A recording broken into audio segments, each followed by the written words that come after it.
as a musician with his piano or violinist with his violin. I just want you to enjoy a point of view which I enjoy. Another way that we struggle is we are continuously trying to know, which means we're trying to define what's happening now. We want to know why this and why that, and how to do this and how to do that. The mind is sort of like a knowing machine. It always wants to know. And part of that is quite natural. It's fine for the mind to have the kind of knowing that helps it do practical tasks. That's why we go to school and learn things, or go to trade schools. And we learn how to do our vocations and our jobs. There's a lot of knowing that's very useful. But when it comes to our state of consciousness, when it comes to really finding peace and happiness, that's not just transitory, but that's real and lasting, we have to begin to let go of knowing, of the effort to know. Because really, we don't know. What do we really know? What do we really know? We know that our mind likes to turn everything into a concept, into an idea, and usually more and more complicated ideas.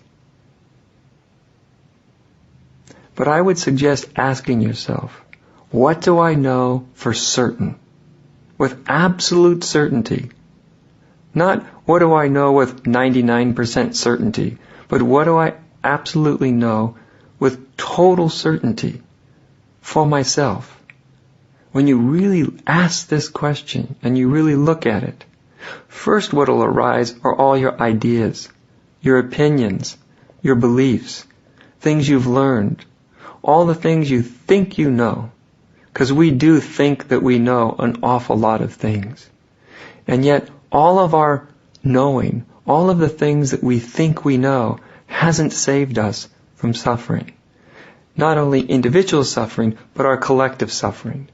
And yet we continue to go back to our mind, trying to figure this dilemma of human suffering out, trying to find freedom in our mind, forming new and ever more complex ideas about suffering and the end of suffering. But really, can we be honest enough to look directly at the nature of our own mind and really ask, what do we really know? And what's the very nature of knowing anyway? What's the nature of what our mind thinks it knows? All of our knowing in our mind, at very best, is symbolic, which means every thought we have in our mind is a symbol for something else. Whether it's the word book, or microphone, or tennis shoe, or t-shirt. These are all concepts, they're words. They're symbols that point towards something else. Of course, some of our thoughts don't do anything but point to other thoughts as a reference of how true they are. So this is thinking about thinking.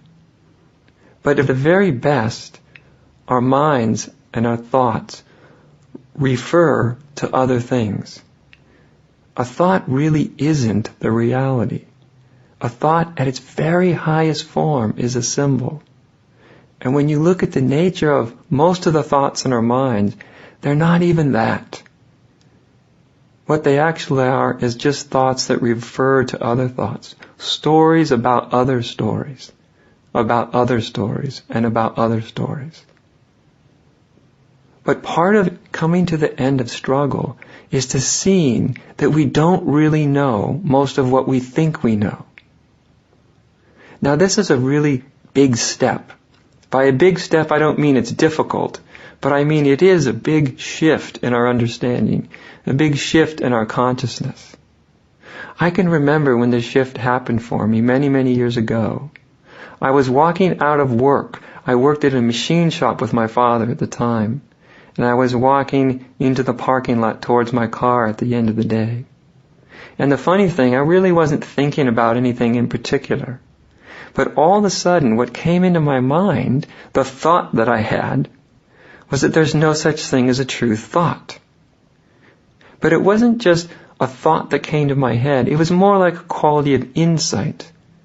Because insight isn't just a thought that arises in your mind. Insight is something you understand and comprehend with your whole body. That's why when you have an insight, you often say, aha. It's the aha which is a response of your body. When you just have a regular thought, there's no sense of aha. It's sort of disassociated from your body. But insight is an understanding with our entire being. It's that great moment of aha. And it's an intellectual as well as a very kinesthetic and feeling experience. And so all at once, this knowledge, oh my gosh, there's no such thing as a true thought. And it was so stunning that the first thing I did was, I thought, I have to think about that. It's kind of silly response to it, but it seemed so irrational. It seemed so unreasonable. There's no such thing as a true thought. How could that possibly be?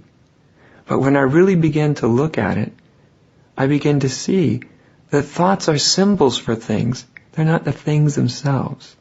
They're descriptions of things. But a thought doesn't really have reality to it. So a mentally formed conclusion isn't really the truth. Now I understand this is a very revolutionary idea. It appeared as revolutionary to me at the time as well, to see that none of my thoughts are true. And I do mean see, because realization or revelation has the quality of seeing. You see something all at once. That's the aha. That moment of there's no such thing as a true thought. What a surprise. There are some thoughts that are useful. There are other thoughts that are quite useless. But whether a thought is useful or useless, relevant or irrelevant, intelligent or unintelligent, still, no thought is ultimately true. Now, if no thought is ultimately true, if you see that no thought is ultimately true, then at that moment you stop looking to your mind to tell you what's real. Which for most of us is the only place we've ever looked to tell us what's real. If I'm not going to look at my mind, where am I going to look? If I'm not going to ask my thoughts what's real, then where am I going to ask the question? Where am I going to direct it? How am I ever going to find what's real and true if I don't think about it? But like with any good aha moment or revelation, it kind of stops you. It's sort of stunning. No thought is true. And in that moment, the mind was extraordinarily quiet. There was very little, if any, thought. And in that moment, whatever thoughts were there were no longer relevant. They didn't really mean anything. They were just the mind trying to describe something, telling a story about it. And we do love to do that, don't we? We love to tell each other stories, and we love to tell ourselves stories. And above all, our minds love to tell our minds stories. Create fictions about what we receive through our impressions of our senses. But if we allow it in, that no thought is ultimately real and true, it's the beginning of a complete shift in consciousness, as well as a real shift in the quality of your mind. Because if no thought is true, then you won't attach to a thought that causes you to struggle. Let me give you some examples of this. This is what I saw in that moment. Any thought that I ever had of what shouldn't have happened, I realized it's not true. anything that was happening in the moment. And I thought, this shouldn't be happening right now. And I realized that's not true.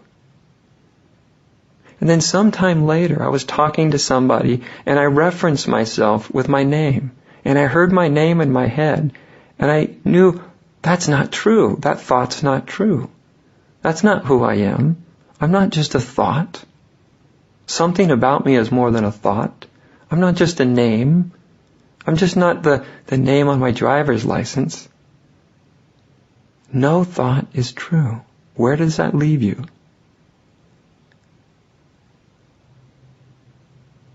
Now I understand that this is an immense leap for most of us. To entertain this notion that there's no such thing as a real or true thought is an amazing thing. And if you find your mind right now saying to itself, that can't be true, where else could we look for thought?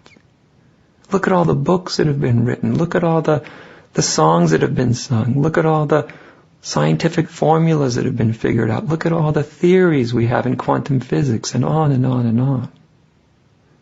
All these are beautiful expressions of mind. They're very useful in some sense.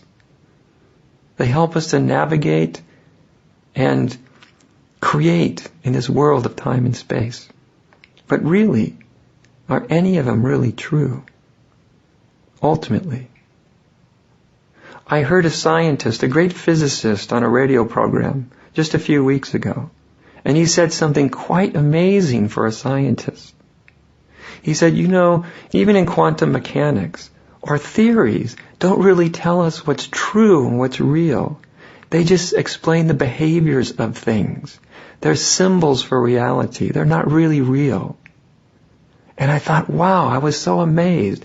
Here's a scientist that spends his whole life out of making more and more clear and precise concepts, building more accurate models of reality. And what he's saying is that none of those concepts, none of those formulas are ultimately real.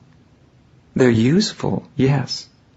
They may explain certain parts of the functioning of the world to us, but in and of themselves, they're not a real thing.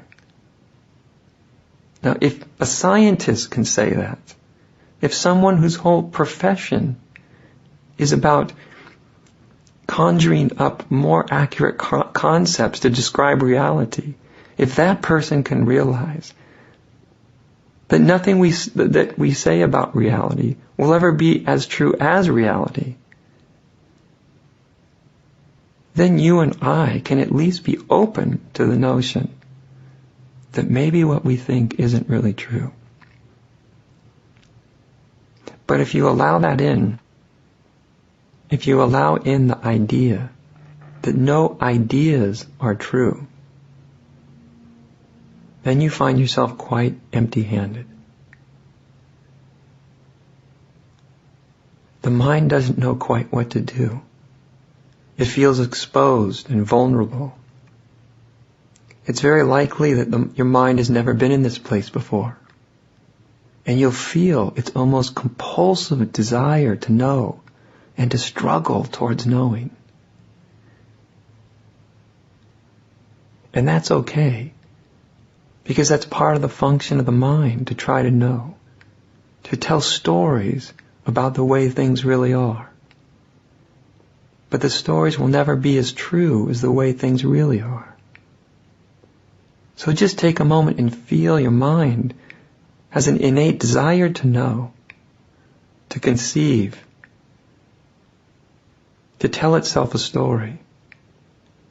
But none of our stories, even our most intelligent stories, are ever as real as what is.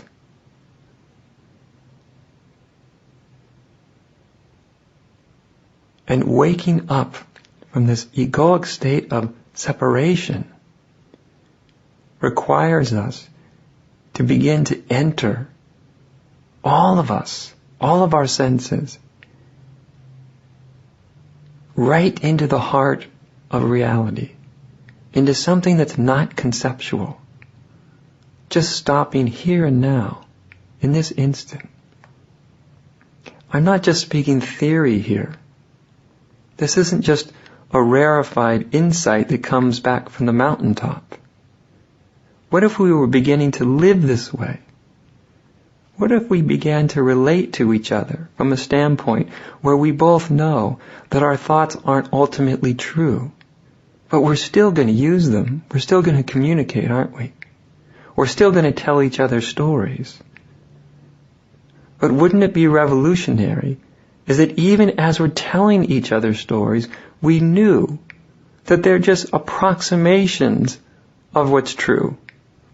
At best, and most of our stories don't even approximate the truth very well at all. Can you imagine how much more lightly you'd hold your mind? The next thought you have in your mind, the next thought that might try to convince you to struggle, that tells you what you need to do and what needs to happen. What would happen if your mind was disarmed? What would happen if you suddenly realized that happiness and peace and love and freedom aren't going to come from your mind? Because after all, look in this moment and you'll see the things we value most in life, happiness, love, creativity, peace, joy, union. Even though I can reference these by using a thought, none of them are the same as the thought. I'm sure you can see and feel that love is something that transcends the word love. Just to say love is an idea. But what's the feeling? What's it feel like to have your heart open? What's it feel like to let your boundaries down? What's it feel like to really become intimate with this very moment? Can that really be put into an idea? When you really feel love, isn't it more true that you really don't know how to express it, what to say?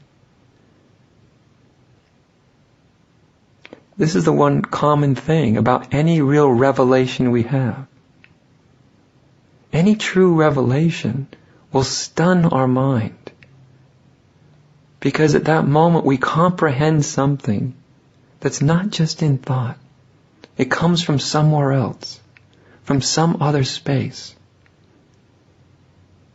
It comes from this place that we often have so little respect for, called silence.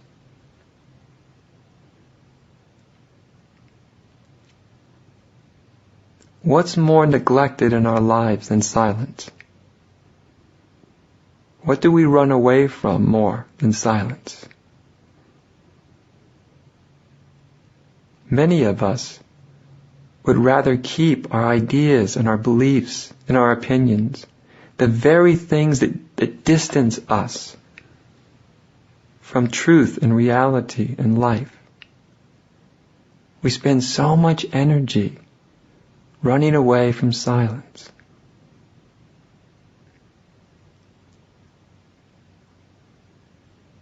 But silence is the ground from which awakening springs. It's the ground from which we shift spontaneously out of this egoic state of consciousness, out of this belief in separation. Because after all, separation is ultimately just a belief. It's a story made up in our mind. So I'm not saying that we have to try to become quiet, that we have to practice stillness. If you want to become quiet and still naturally, begin to allow yourself to see that all the thoughts in your head are just stories. They're not good or bad stories. They're not right or wrong. I'm not saying that they shouldn't be there. I'm just saying they're stories. That's what our mind is. It's a storyteller. And often it's not even a good storyteller. But ultimately it's just stories. And a story isn't a real thing. Silence is something that disarms us, which is why we move away from it so often.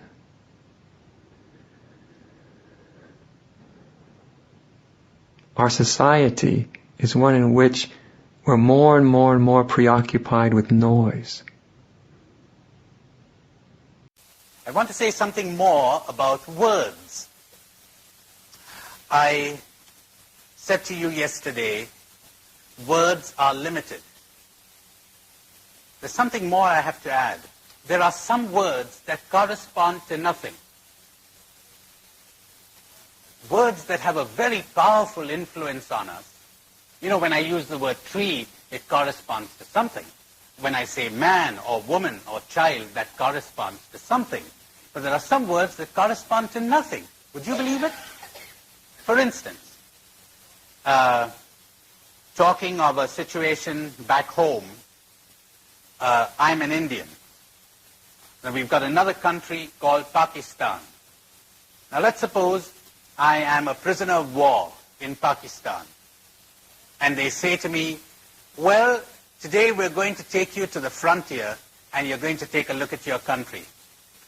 And so they bring me to the frontier.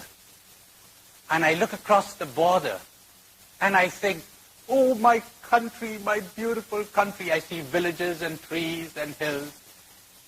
Like that thing of the poet, breathes there a man with soul so dead, who never to himself has said, "Ma, you got it, yes.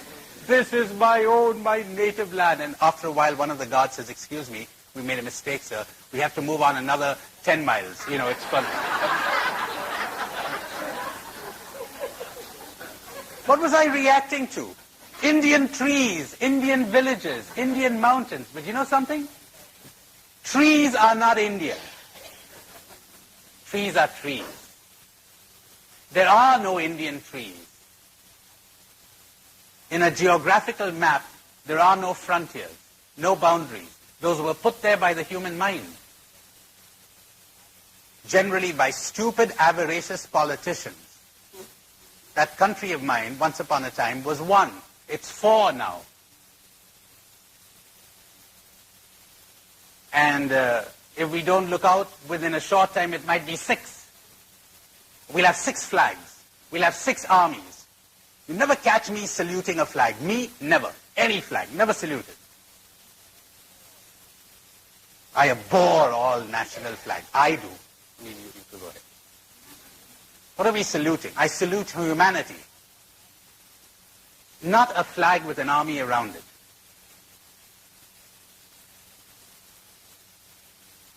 Now, of course, I live in a peculiar situation where I see flags coming up. These flags were in the heads of people. They're fighting for a convention. They're fighting for a frontier, which the human mind put there, but doesn't exist in reality. Now, I got news for you. There are thousands of words in our vocabulary that do not correspond to reality at all. But boy, they trigger emotions. They trigger off emotions within us. And we begin to see things which are not there. We actually see Indian mountains, but they don't exist. And we actually see Indian people, what do you know, they don't exist. They really don't. Oh, well, you know, you have your American conditioning. I have my American conditioning. That exists. Not a very happy thing. You know, in our countries nowadays, in the third world countries, we talk a great deal about inculturation. Culture. This thing called culture. Not very happy with it. Me, not very happy with it. Because part of our liberation is liberation from our culture. You mean you'd like to do something because you were conditioned to do it? You'd like to feel something because you were conditioned to feel it? Isn't that being mechanical? You got a stamp on you and you react according to that stamp? Imagine an American baby that is adopted by a Russian couple. taken over to Russia, has no notion that it was born American. Because there is no such thing as American. So he's brought up talking Russian. He lives and dies for Mother Russia. He hates the Americans. He's all stamped with his own culture. He's steeped in his own literature. He's influenced, and he looks at the world through the eyes of his culture. You want to wear your cultures the way you wear clothes, that's fine. You know, it's nice. The Indian woman will wear a sari, and the American woman will wear something else, and the Chinese woman will wear something else, and the Japanese woman will wear her kimono. That's nice. But nobody's identifying herself with the clothes. So you want to wear culture like that? That's nice. But then you become proud of your culture. They teach you to be proud of it. They teach you to be proud of your country. There are emotions, words that are emotionally charged. Nobody sits down and analyzes that.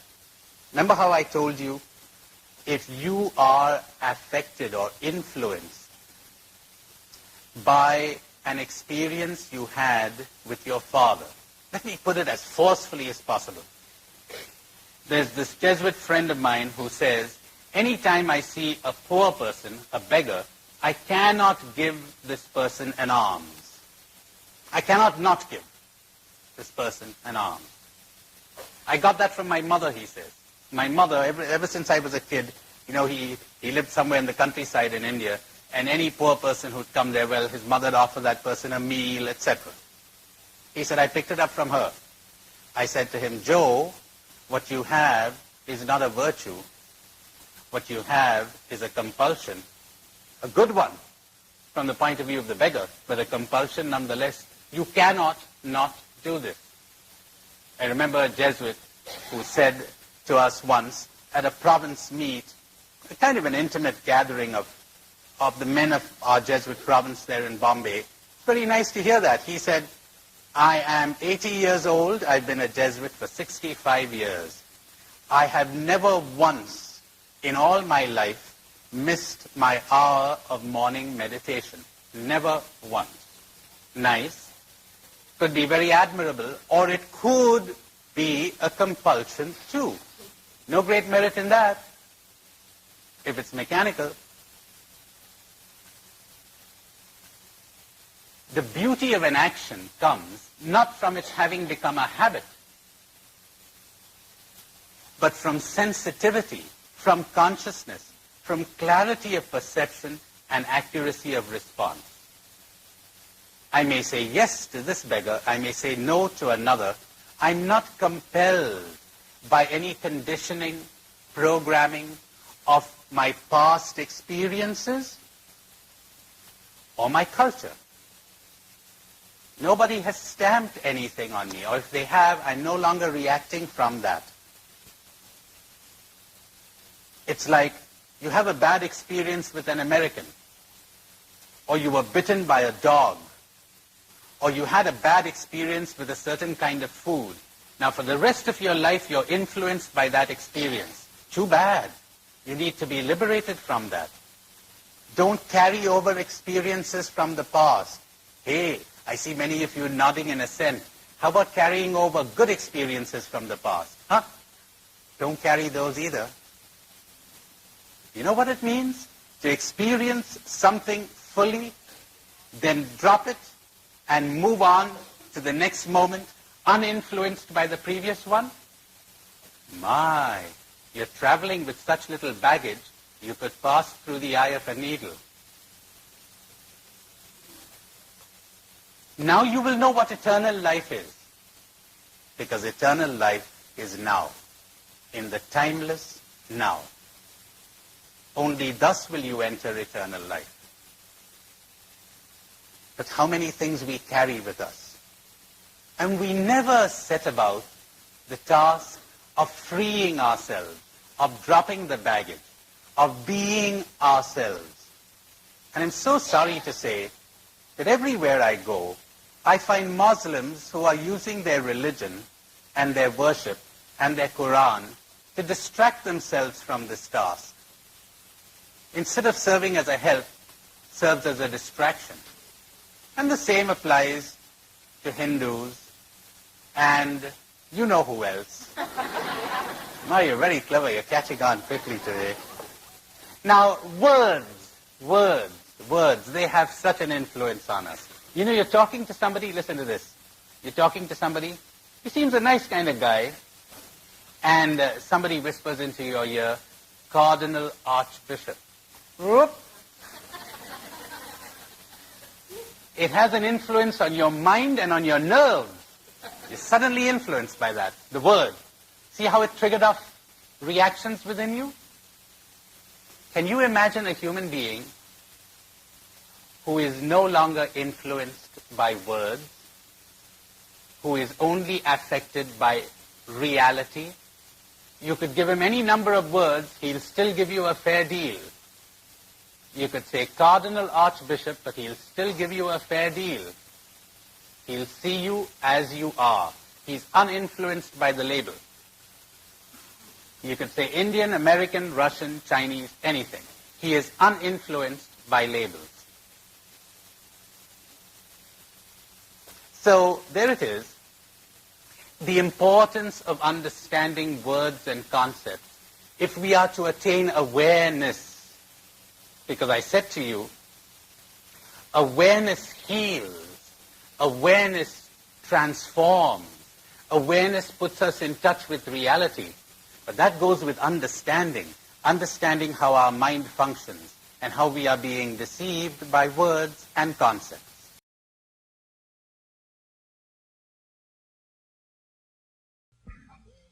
How like human beings who are so thrilled by things that are not real, illusory, and are so terrified by things which are illusory, success, failure, criticism, the good opinion of others, as I explained to you in our last program. The other day I was traveling from the US to Canada. As we crossed the Canadian border, or the US frontier, the pilot said, well, we're at the US border right now. You look down through the window, it's funny, you can't see it, you know. Have you realized that that only exists in your mind, that in nature there is no border? That being an American is only in your head? That there are no American trees or American mountains? This is a convention that people are ready to die for. That's how real it looks to them. Has it ever struck you that Christmas Day doesn't exist except in your mind? In nature, there's no Christmas Day, but you got Christmassy feelings. Or there's no New Year's Day, and there's no illegitimate child. Tell someone he or she is an illegitimate child. Turmoil. But in nature, there is no illegitimate child. Illegitimacy is a human convention. Tell a kid that he or she is adopted, and you run into trouble sometimes. It is in the head. There are cultures where almost everyone is adopted, so nobody bothers. We're reacting to words. We're reacting to ideas in our head. We live on ideas. We feed on them, on words, words, words. Reminded of the guy, the farmer, who was living on the Russian border, the Finnish-Russian border. They were drawing up the frontier, and he had to make up his mind whether he wanted his farm to be in Finland or in Russia. He chose Finland. The Russian officials descended upon him and demanded to know why he didn't want to be in Russia. And he said, look, all my life, I have always wanted to live in Mother Russia. But you know, at this age, I simply wouldn't be able to take another Russian winter.